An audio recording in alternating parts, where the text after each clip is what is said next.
Y decíamos, estamos ya próximos al 2 de abril, ¿no? El Día del Veterano y de los Caídos en la Guerra de Malvinas, una fecha muy especial obviamente para nuestro país. Y tenemos en línea a la hija de uno de los veteranos de Malvinas, a Marcela González también, quien, bueno, ella nos va a comentar, porque sin lugar a dudas para nosotros como argentinos significa mucho esta fecha, y sin ni hablar para la hija de un veterano de Malvinas, y cómo ella también a través de su experiencia puede contarle a la sociedad lo que significó esto. Marcela, buenos días. Juan Ortuño, Fabiana Pacero y toda la audiencia de Red Social te saludan. ¿Cómo estás? Hola, muy buenos días, saludos a ustedes y a la audiencia. Bien. Gracias por... Emocionada y conmovida, claramente. Claro, gracias por atendernos, y sabemos que son fechas, cada 2 de abril es una fecha muy especial, y vos siempre tratando de llevar, de contar la historia también de cómo la familia lo vivió esto, ¿no? Sí, claramente, primero porque siempre se cuenta un solo lado de la historia. Malvinas para nosotros, para la familia, en este caso González, es más que importante, y es muy conmovedor o emotivo para mí porque yo perdí a mi padre hace poco. Sin embargo, Malvinas seguirá, nosotros seguiremos llevando Malvinas a todos lados, porque no se puede olvidar de Malvinas. Marce, buen día. Sí. ¿Cómo estás, Fabiana? Te saludo. El otro día tuve la posibilidad de charlar con vos. Bueno, le aclaro a la audiencia que Marcela es vecina de acá, de la ciudad de Centenario. Sí. Tuve el honor y el privilegio de conocer a tu papá. Y te dije el otro día, y disculpá si te emociono, No pasa nada, que tu papá llevó soldados a Malvinas y dejó hijos. Sí. Y me gustaría que nos expliques, o le expliques a quienes no lo conocieron, por qué te estoy diciendo esto que es tan fuerte. En primer lugar, como bien decís, mi papá estaba a cargo de 60 soldados. Ellos entraron en combate en Monte London el 11 de junio, pero durante todo el tiempo que estuvieron en Malvinas, desde el 3 de abril que llegaron hasta el día de su combate, él pensaba que tenía que cuidar a los hijos que había llevado, porque era la única manera en donde él podía y sentía que era su trabajo, su obligación, y el amor que sentía por la gente con la que había llevado, con los que estaban compartiendo la trinchera, con los que estaban compartiendo el frío, el barro, con aquellos que estuvieron sin comer también. Entonces, no solamente él quería cuidar, como dijo, a sus hijos, que no todos tuvieron la suerte de volver, pero que uno de ellos fue muy importante para que muchos otros se salvaran también y pudieran volver con vida, sí, después de una batalla de muchas horas. Sí, un soldado que no ha sido reconocido públicamente como realmente se lo merece, Marce. Sí, igualmente sucede en nuestra sociedad. A ver, claro, cuando ellos, hasta el día de hoy, cuando ellos vuelven de Malvinas, ellos estaban escondidos, el propio Estado, la propia Argentina, los mismos del ejército, la gente que, como un civil que no sabía qué había pasado, ellos eran los culpables de lo que había sucedido en Malvinas. Entonces, durante muchos años comenzó una etapa de desmalvinización, por decirlo de alguna manera, de querer darles la culpa a los que allí estuvieron, porque acá no nos olvidemos de que los que fallecieron allá son alrededor de 649, y los que se suicidaron por no haber tenido también el apoyo, muchas veces hasta de la propia familia.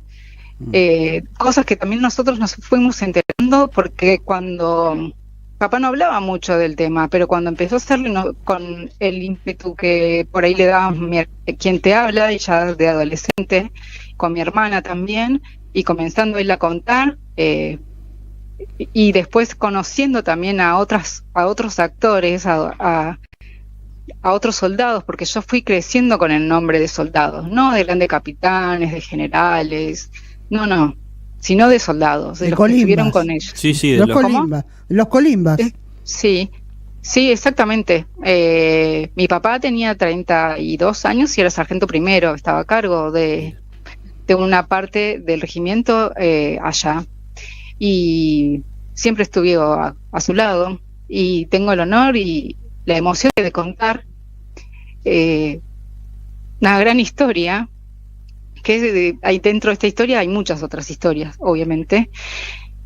Entre ellos hay un soldado que se llama Aldomar Ferreira, que él estaba haciendo guardia con tan solo 19 años, hizo un intercambio de guardia con mi papá. Ese soldado tenía 19 años, es quien él se acerca a avisarle de que llegaban los ingleses.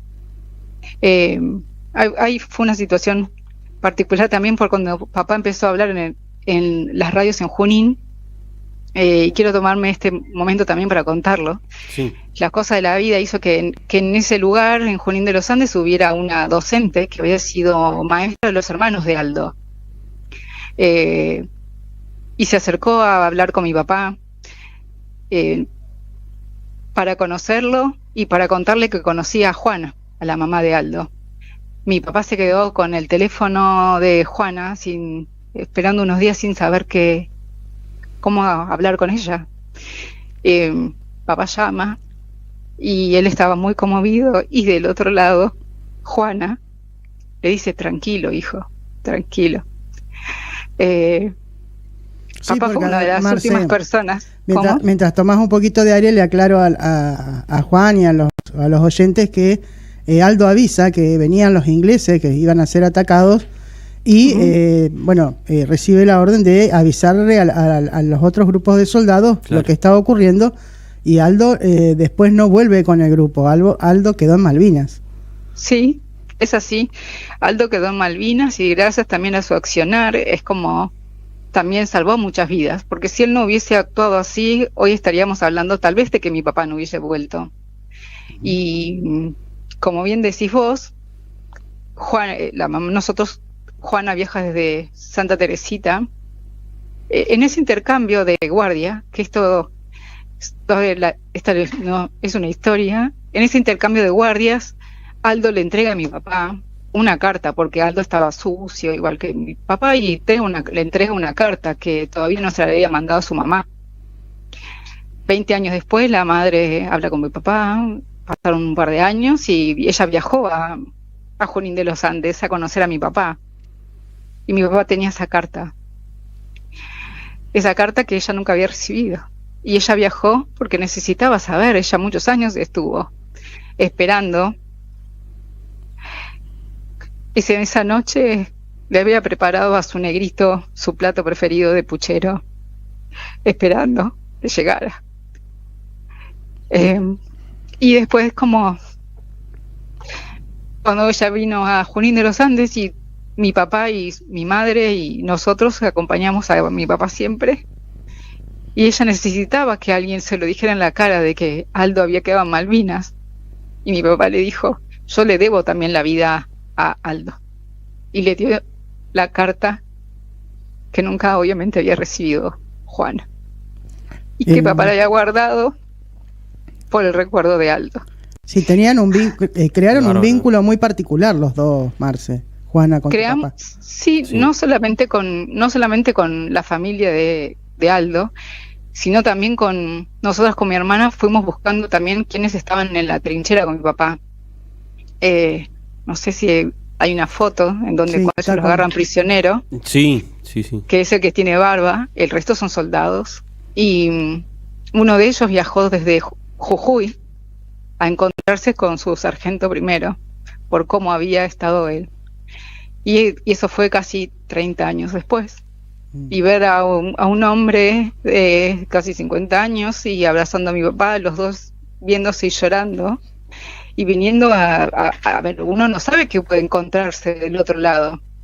Y nosotros estábamos ahí también esperando, es decir, ellos viajaron y no sé cómo será la vida de González, cómo me va a tratar. Y tenemos otra familia más, ¿entendés? Es como que y ahí también nos enteramos, y nos contó Roberto Báez, que por ejemplo él necesitaba volver a su casa y se fue a tomar un colectivo.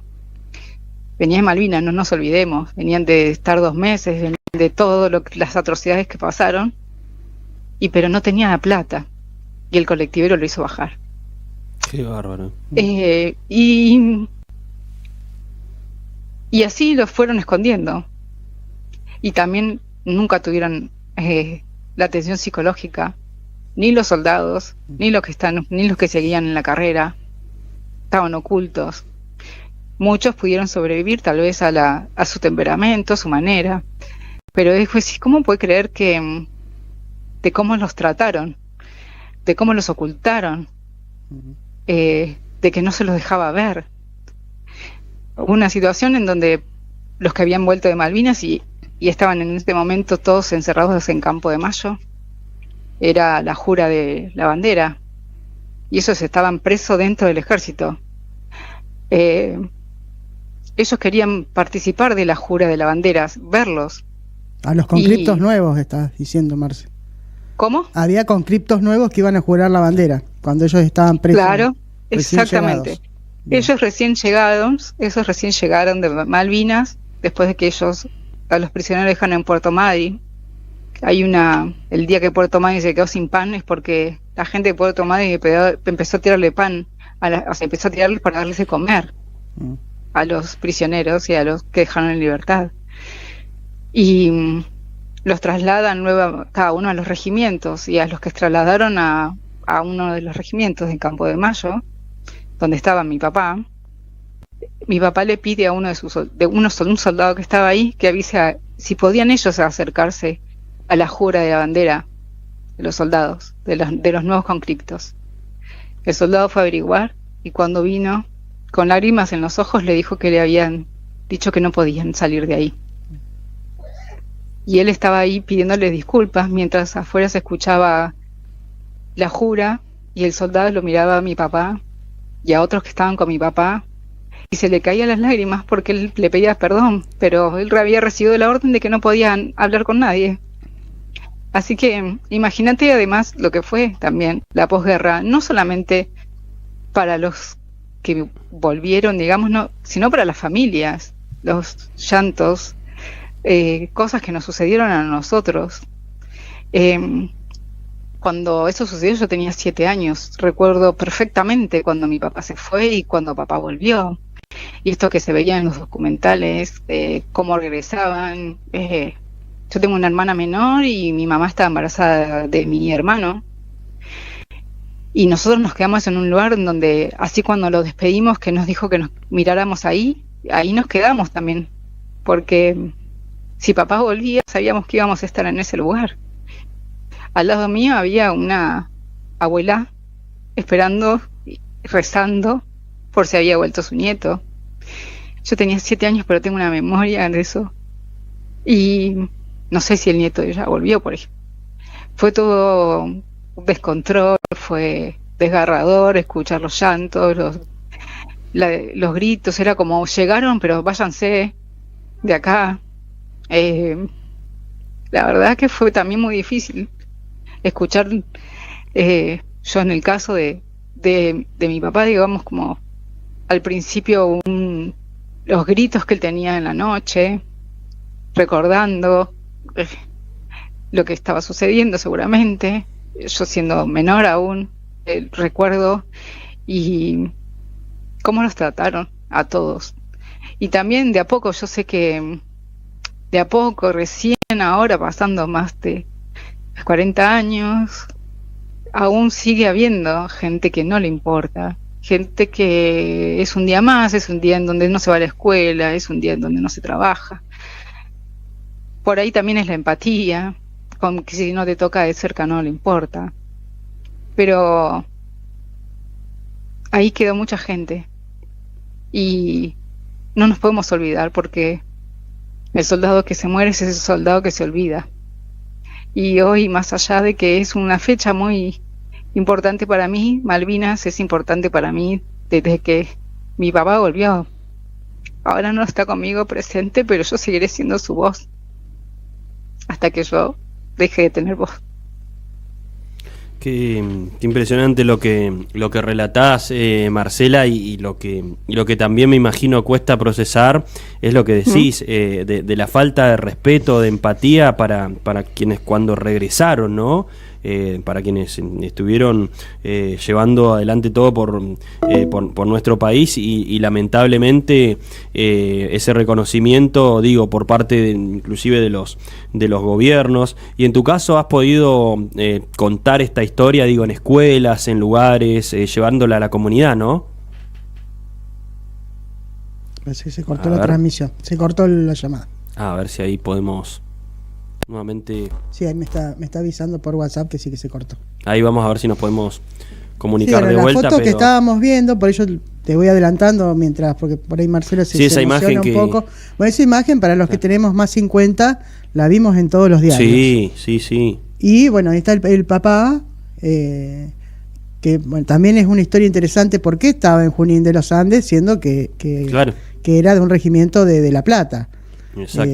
El ejército después disuelve ese regimiento para separar a quienes lucharon juntos en Malvinas.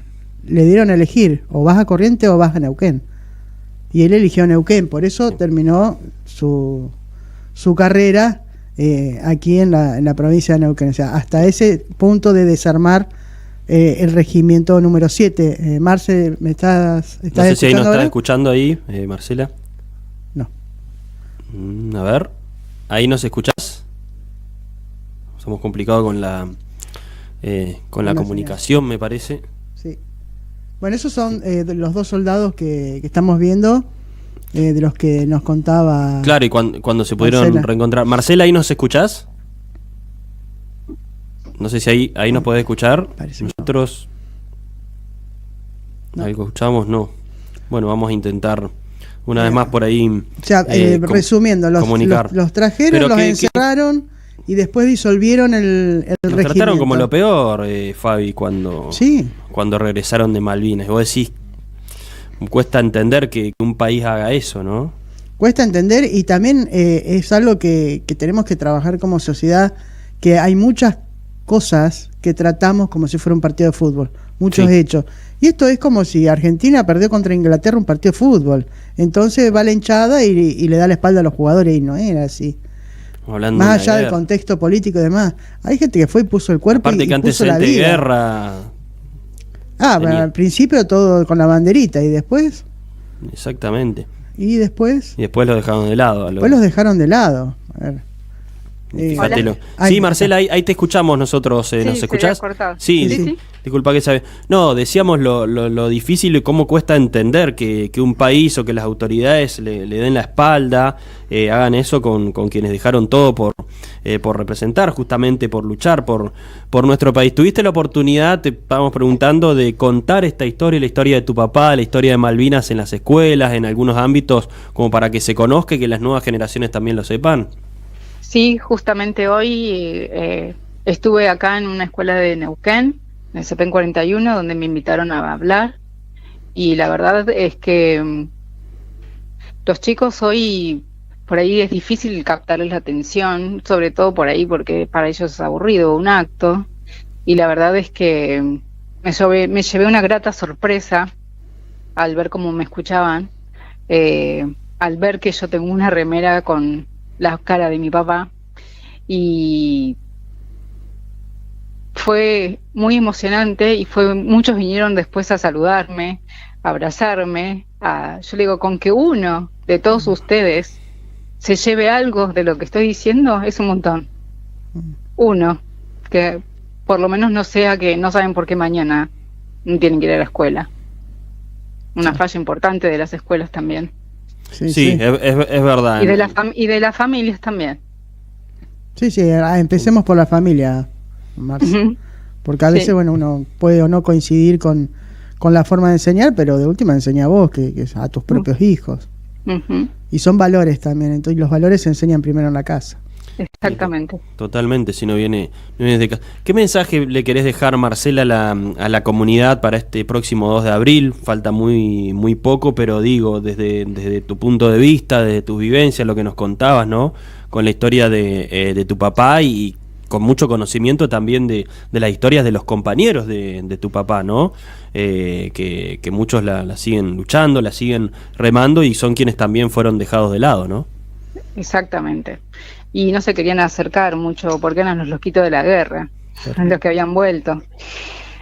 En realidad no sé si dejarles un mensaje, es ojalá que algunos de todos también, como digo, de los oyentes, comiencen a despertar un poco. Recuerden que no solamente con Malvinas se derramó sangre, sino este país se esforzó desde San Martín en adelante. Y con Malvinas, que es una guerra cercana, porque estamos hablando de 40 y pico de años, no nos olvidemos, levanten las cabezas, pongan una bandera, pónganse una escarapela, algo mínimo, un cambio sencillo, pero es importante, un mínimo cambio se va haciendo importante a medida que eso se va reproduciendo. No solamente, como les dije hoy en las escuelas, no solamente el himno o las camisetas o las banderas se ponen en los partidos de fútbol cuando juega la selección, sino en una fecha como la de mañana. Y el respeto para los que quedaron allá, para los que volvieron y después no pudieron continuar su vida, y el honor de quienes también combatieron y vivieron atrocidades en esa guerra. Totalmente. Con todo el respeto y, como te decía recién, con conocimiento de causa, yo con mis 50 años seguiré donde sea hablando de Malvinas, porque la tengo tatuada en mi corazón. Pero ojalá mañana haya más banderas, por lo menos en las casas de las que suele haber generalmente. Esperemos que así sea. Marcela, te agradecemos mucho estos minutos y bueno, estamos a disposición aquí desde la radio y gracias por contarnos la historia de tu papá y por contar la historia de quienes lucharon en esa guerra y de quienes lamentablemente no tuvieron el respeto que merecían tener de la sociedad argentina también, ¿no? Es así. Y haciendo un mínimo, como te digo, poniendo una bandera, poniendo tal cosa, tal vez se vuelva a tener un poco de respeto a todos. Y gracias a ustedes por comunicarse conmigo. No, por favor, te enviamos un gran abrazo, ¿eh? Muchas gracias, Marcela. Un abrazo. Abrazo, Marcela. Gracias. Abrazo. Gracias. Saludos a todos. Chau. Marcela González, decíamos, hija de un veterano de Malvinas. De Raúl González. De Raúl González, que ella nos contaba que hace poco su papá partió. Eso también nos... Sí, papá nos dejó hace poco. Pero él dejó su huella por ahí. Bueno, hablar del señor, del suboficial González en un ratito es escaso. Claro, pero sí, bueno, él empezó a hacer los actos en Junín de los Andes, era quien organizaba los actos del 2 de abril. Movilizó mucha gente, iba a las escuelas, daba charlas, hizo un gran trabajo para que Malvinas no se enfríe en nuestros corazones.